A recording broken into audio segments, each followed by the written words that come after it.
শবে বরাত যেটাকে আমরা বলছি, হাদিসের ভাষায় মূলত লাইলাতুন নিসফি মিন শাবান বা মধ্য শাবানের রাত।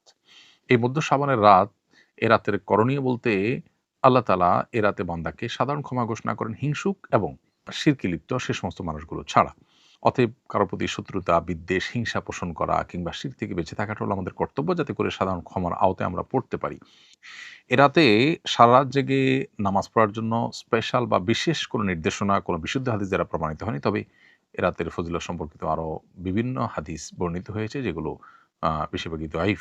তবে সাধারণ ক্ষমার ঘোষণা সংক্রান্ত হাদিসটা গ্রহণযোগ্যতার লেভেল পর্যন্ত যায়। সেজন্য লাইলাতুল বরাত যেটাকে আমরা বলছি, শবে বরাত যেটাকে আমরা বলছি, যেটা মূলত মধ্য শাবানের রাত হাদিসের ভাষ্য অনুযায়ী, সে রাতের ফজিলত এতটুকু আছে যেটা সাধারণ ক্ষমার রাত। অতএব ক্ষমা লাভের জন্য চেষ্টা করা প্রশংসনীয়।